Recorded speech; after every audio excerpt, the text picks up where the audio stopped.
Se ahogó en sangre incluso antes de que las tripas le llegaran a la garganta. Primero se le atascó en la garganta un trozo de lengua, medio seca, oscura, cortada el día anterior. Se la volvieron a meter dentro, como recordatorio. Luego, cuando la piel del abdomen se rompió por el cinturón demasiado apretado, salió de dentro lo que antes eran las entrañas del rey. Todo esto no sucedió en un minuto, se asfixió durante mucho tiempo, sin palabras, sin gritos, solo con un ojo, observando a los que estaban al pie del trono. Todo comenzó mucho antes, según los cronistas, que consideraban la muerte como una consecuencia y no como un proceso. Pero, en realidad, la muerte comenzó en marzo, cuando el rey Lotario, tercero de la dinastía de los Ganelones, no pudo levantarse de la cama por primera vez. El camarero Philippe anotó en su informe: Su Majestad se queja de frío en los pies y dolor en la ingle. Pide más vinagre y menos luz. Ya entonces el médico real Gautier insistía en lavarle los intestinos 2 veces al día con una decocción de ajenjo y grasa de cabra. Pero la inflamación no desaparecía. El rey perdía líquidos. Su piel palideció y sus ojos comenzaron a hundirse, como los de un muerto. En los informes se escribía: el rostro está alargado, las pupilas no reaccionan, la micción es escasa y maloliente. Mientras tanto, la corte vivía como si nada estuviera pasando. El canciller continuaba con las reuniones, no se cancelaban las cacerías, y el baile del día de San Elías se celebró con bailes y vino nuevo. Solo las habitaciones del rey se volvían cada vez más oscuras. Las ventanas estaban cubiertas con telas y las puertas permanecían cerradas. Los que entraban no se quedaban mucho tiempo. El aire se había vuelto denso y olía a trapos podridos después de una inundación. En mayo, el rey dejó de hablar. Movía los labios, pero nadie entendía sus palabras. El sirviente Jean declaró: repite algo, y lo repite como un conjuro. Más tarde desapareció, la misma noche en que el rey intentó levantarse, pero cayó, vomitando una sustancia viscosa y oscura. Los militares informaban desde el frente de las derrotas. En Languedoc estallaron revueltas. El duque de Artois no acudió al consejo. Los católicos culpaban a los reformadores a los españoles a todos. Pero el rey ya no oía nada. Mirando al techo se mordía el labio hasta sangrar. Cuando se rompió, nadie se dio cuenta. Solo la venda de la almohada se oscureció. A los pocos días el labio se desprendió en un trozo. La escondieron debajo de la almohada. El médico Gautier escribió en un informe confidencial: el pus sale por los poros, especialmente en la zona del abdomen y las axilas. Es peligroso tocarlo. El tejido se descompone y solo queda una masa pegajosa. Pidió permiso para aplicar savia, pero el arzobispo se lo denegó. Entonces comenzaron los procedimientos secretos.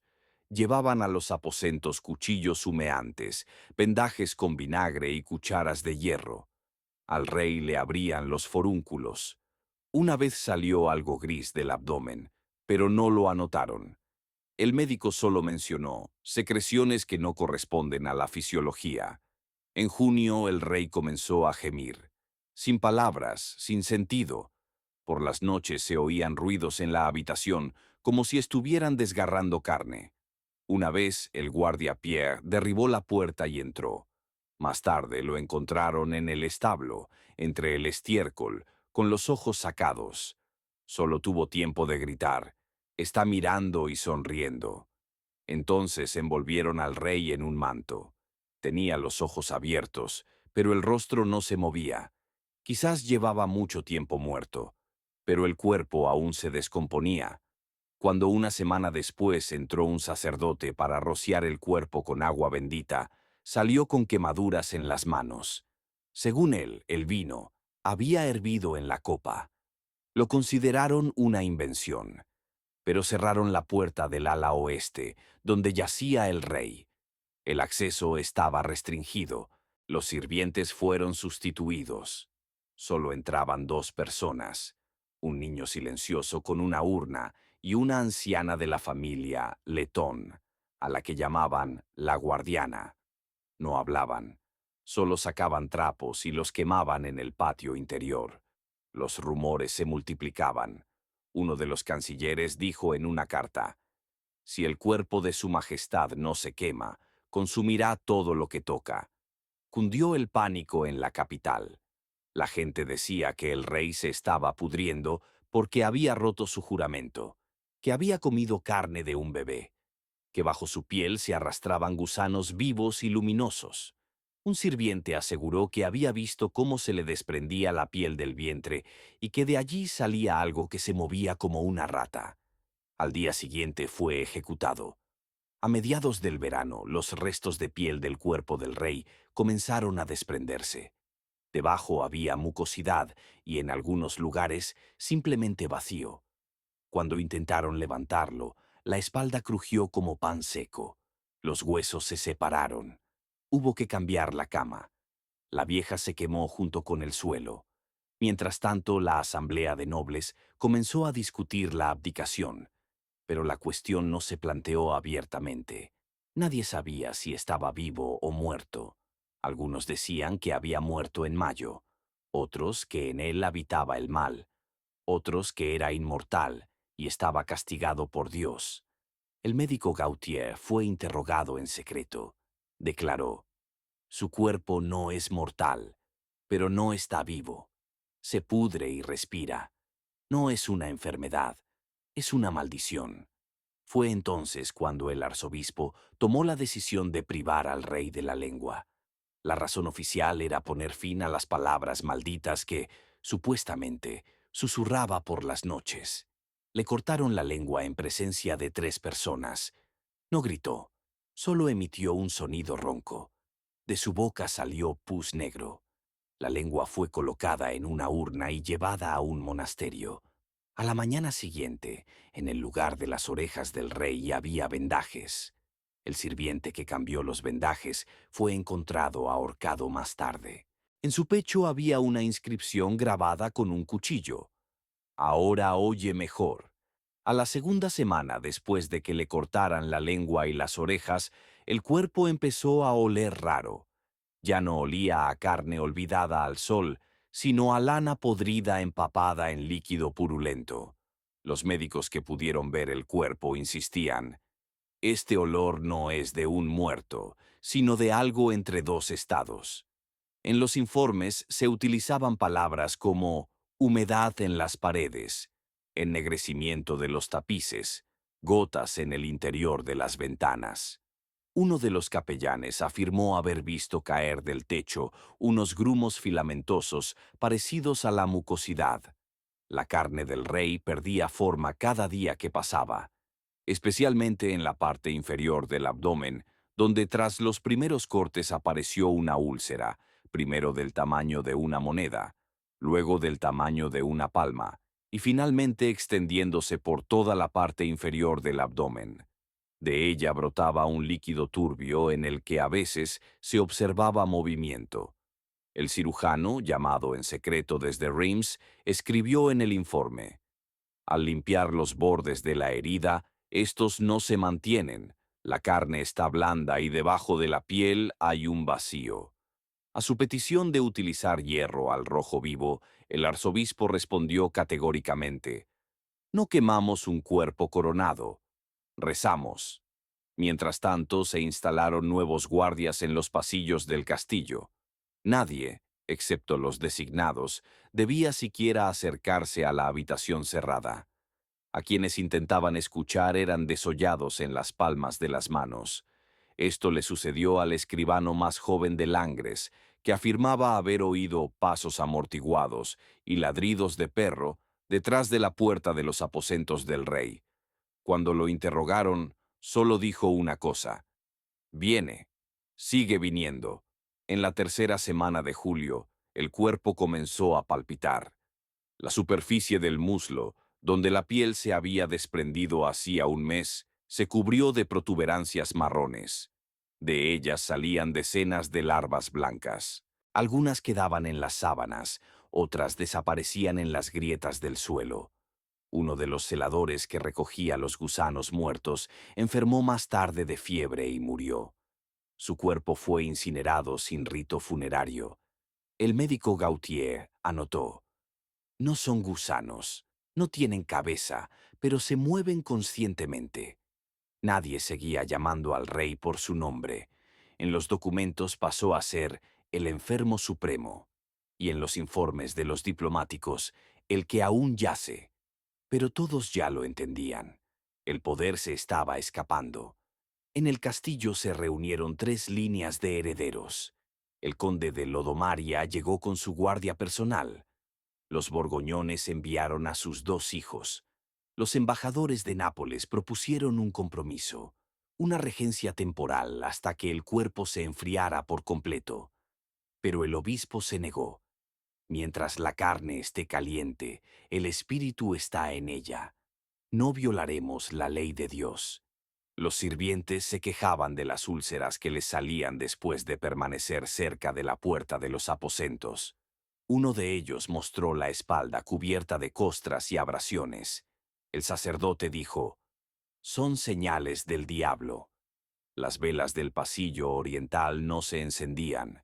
El vinagre ya no servía. Incluso los incensarios de plata se ennegrecieron.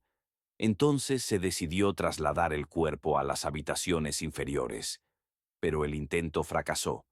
Cuando 5 guardias entraron en la habitación para cubrir al rey con un manto y sacarlo en una camilla, uno de ellos comenzó a gritar: «¡Está vacío! ¡Está vacío por dentro!». Otro dejó caer la antorcha. Se produjo un incendio. Lo apagaron rápidamente, pero el olor se intensificó. Uno de los testigos escribió en sus notas personales: «La podredumbre salía de las paredes, no de la carne». Después de esto, ordenaron sellar la habitación definitivamente. Emparedaron la puerta. Colocaron iconos sagrados alrededor, los rociaron con aceite de oliva y los fumigaron. El arzobispo escribió: «Ahora es un ataúd, no una habitación». Pero el cuerpo seguía vivo. Esta palabra aparecía cada vez con más frecuencia en las cartas. La tela del abdomen se pegaba a las úlceras, de donde se filtraba un líquido parecido a la clara de huevo podrida. En el informe del monje se decía: «Observamos una respiración sin respiración. La sábana se mueve, pero el pecho está muerto». Más tarde se confirmó: el movimiento no provenía del pecho. Era en la parte inferior del abdomen, allí donde se abría la herida. De allí salían nuevas formas, que no eran insectos ni serpientes. Una vez, un monje echó vinagre sobre ellas y empezaron a chisporrotear. Intentaron rociar al rey con agua bendita, pero se evaporaba en el aire. Entonces comenzaron los rituales. Llegaron los hermanos del monasterio de San Remigio, que conservaban antiguos textos sobre la putrefacción viva. Rezaron durante 3 noches. A la cuarta, uno de ellos desapareció. El segundo se encerró en la habitación y gritaba: «Su alma está aquí». Lo encontraron ahorcado. Debajo de él había un pergamino con la inscripción: «No ha perdonado». La reina, oficialmente ausente de la corte, escribió una carta: «Prohíbo tocar el cuerpo sin mi consentimiento. De lo contrario, la sangre se derramará sobre todos». Esto se interpretó como una amenaza. Uno de los duques exigió que se reconociera oficialmente la muerte. El canciller se negó, pero en los registros secretos ya figuraba: «Está muerto. Simplemente tenemos miedo de decirlo». Los últimos días de julio fueron la culminación. Del cuerpo salía vapor por debajo de la puerta. La piedra del suelo se agrietó. Un sirviente que estaba cerca murió asfixiado. El médico Gautier fue encontrado en la biblioteca con un cuchillo en el ojo. En su mesa había una nota: «Sus entrañas ya no están dentro». Esto surtió efecto. Se convocó un consejo secreto. Todos los miembros estaban sin sus esposas, sin sirvientes, sin velas. Solo había una linterna y 5 testigos. Allí se decidió destruir el cuerpo. Al principio pareció que el cuerpo había desaparecido. Cuando los sirvientes abrieron la puerta sellada y entraron en la habitación, no había ni hedor ni restos de carne. Las sábanas colgaban de clavos torcidos. La luz de la linterna se balanceaba y solo en el centro de la cama había una profunda abolladura. El médico Morio escribió: la tela está húmeda, pero vacía. Todo a su alrededor parece haber absorbido el líquido, pero el cuerpo no ha dejado rastro. Se equivocaba. Las camillas que trajeron para sacar los restos fueron apuntaladas con tablas por debajo, de modo que no tocaran la cama. Los oficiales llamados para llevarse el cuerpo se quedaron en la puerta, en silencio. Ninguno se acercó. Solo cuando se les ordenó bajo amenaza de muerte, 2 de ellos cruzaron el umbral. Uno cayó inmediatamente, golpeándose la sien contra la piedra. El segundo palideció, dio 2 pasos y perdió el conocimiento. Lo llevaron al convento de Santa Clara, donde murió poco después. Le sacaron la lengua de la boca. Estaba ennegrecida y agrietada. En el informe de la abadesa se decía: la palabra que salió de sus labios no debía ser pronunciada. Entonces ordenaron coser la cama entera, como un sudario. Enrollaron las sábanas como un saco, las ataron con cuerdas y colocaron encima el escudo de la dinastía real. Lo pusieron todo en un ataúd de cedro. Lo cubrieron con una capa de cera y lo sellaron con el sello del arzobispo. Pero incluso después de eso, se veía humedad bajo la tapa. El médico Ferrán declaró: esto no es sudor de un muerto, es una secreción de un cuerpo vivo. Por estas palabras lo expulsaron del consejo. El ataúd fue depositado en una fosa de piedra en la capilla de San Jorge. En el momento de bajarlo se oyó un ruido, no el chirrido de la madera, sino como si algo se moviera dentro. Entonces ordenaron llenar la fosa con cal. Al cabo de un día, la piedra de la parte superior se agrietó. Un monje que había acudido a rezar vio una gota de mucosidad en la grieta. A la mañana siguiente ya no estaba, pero lo encontraron 3 días después, de pie junto a la pared, arañando la piedra con las uñas. Sobre los arañazos se leía: oigo cómo me llama. En el palacio comenzaron los traslados. En el ala este sellaron todas las ventanas. Las habitaciones se destinaron a uso monástico. En el jardín del castillo se construyó una capilla para los silenciosos, a la que se trasladaba a quienes habían estado de guardia en los aposentos.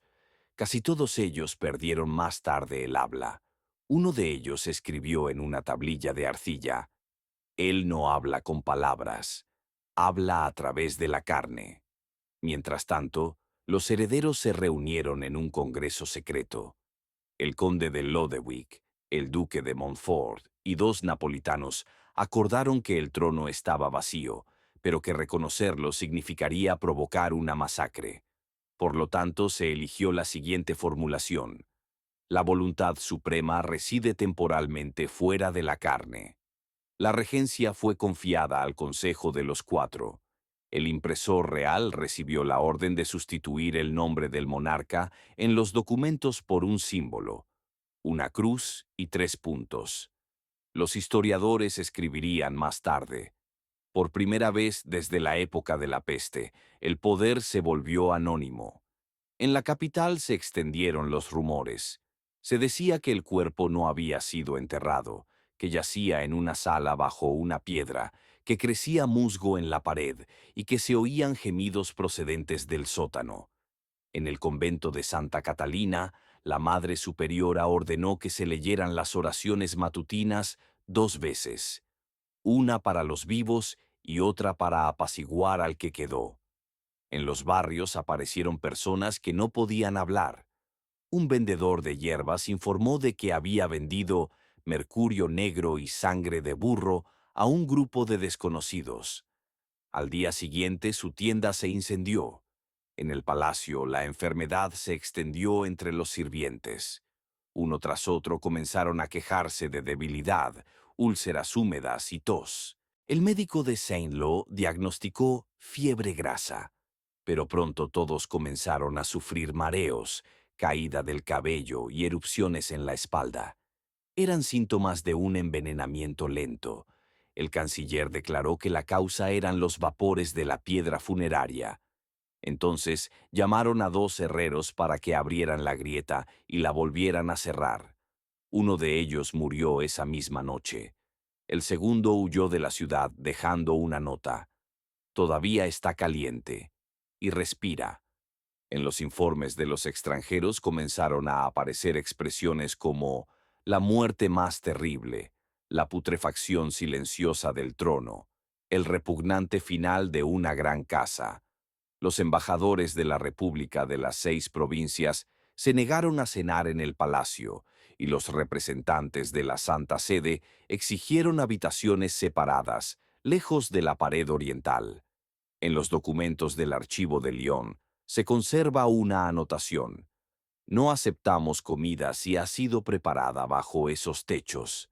Mientras tanto, en un hospicio de la capital murió un bebé. Su madre afirmaba que por la noche había oído una voz que llamaba al niño por el nombre del rey. Los monjes se llevaron el cuerpo del bebé. Más tarde no regresaron. La corte envió una solicitud al monasterio, pero no recibió respuesta.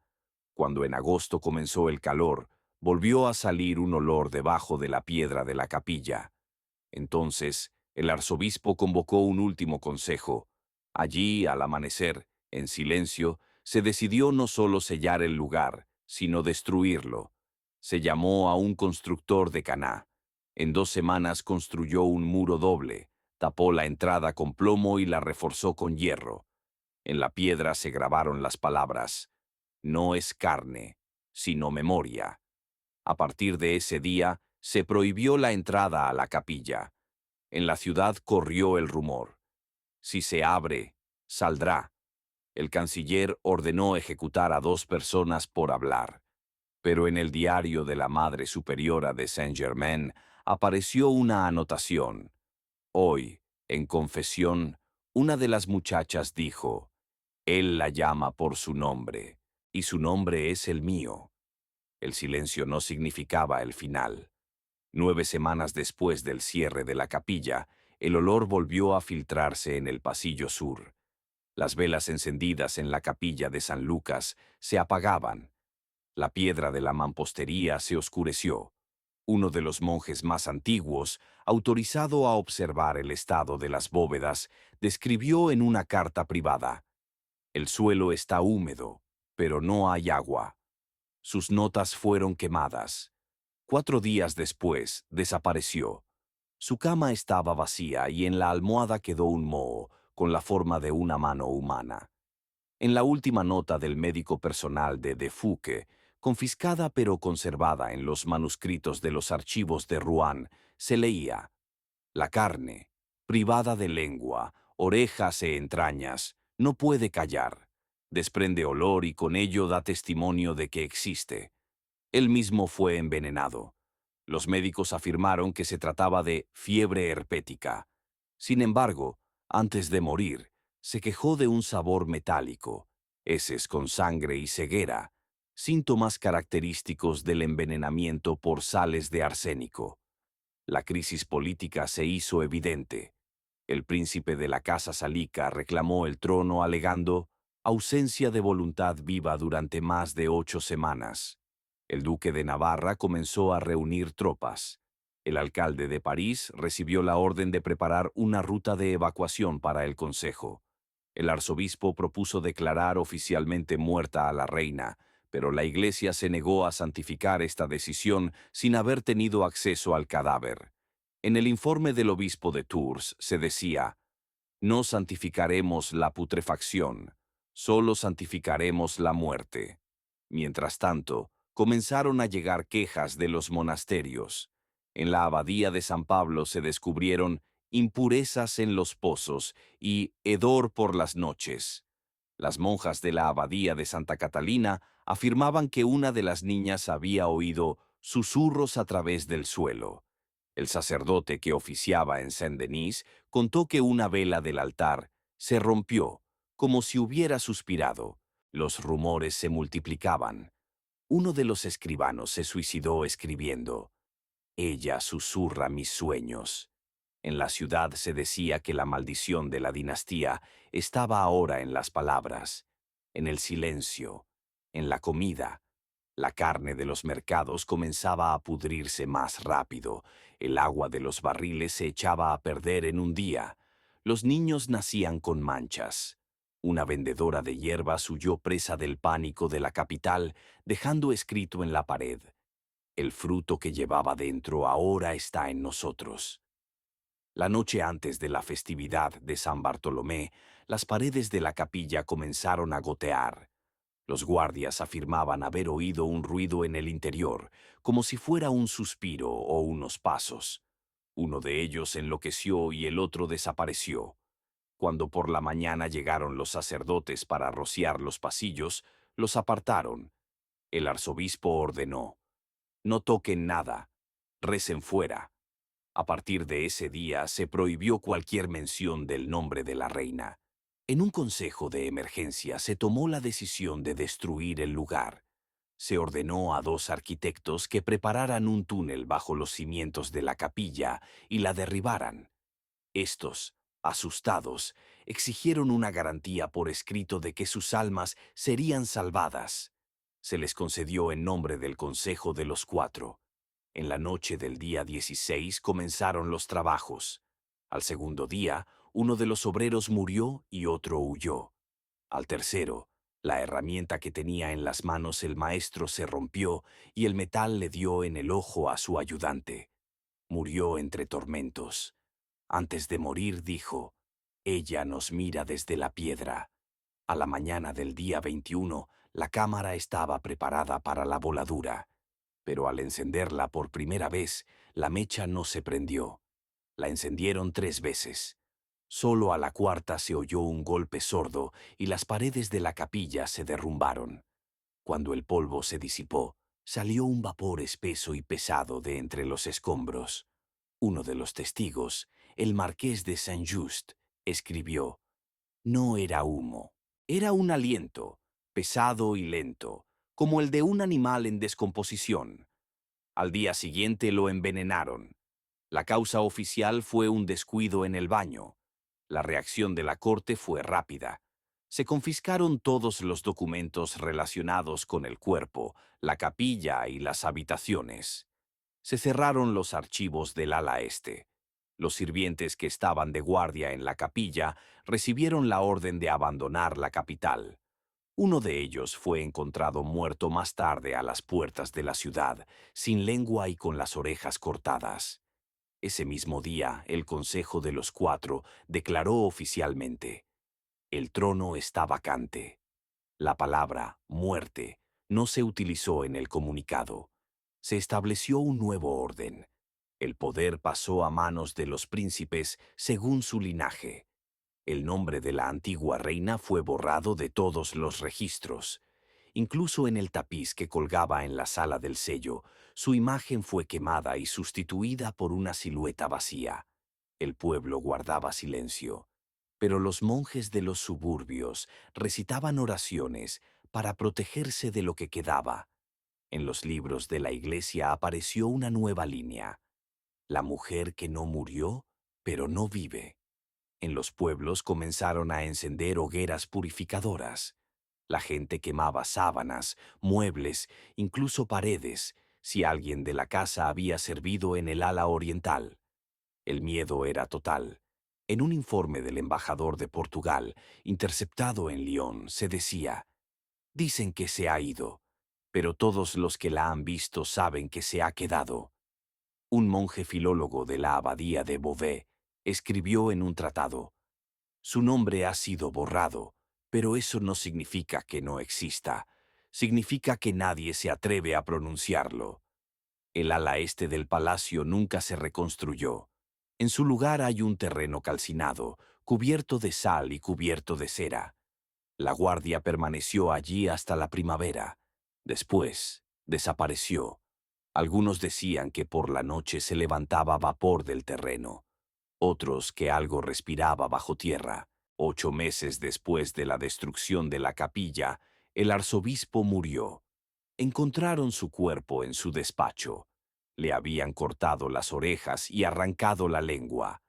Tenía un corte en el pecho, del que sobresalían sus propias entrañas. En la pared alguien había escrito con las uñas: «Esta era la reina». Así terminó la silenciosa decadencia del trono, y comenzó una época que los cronistas llamarían más tarde el tiempo del vacío, porque existía, pero nadie se atrevía a decir quién era. Denn sie war, aber niemand wagte zu sagen wer.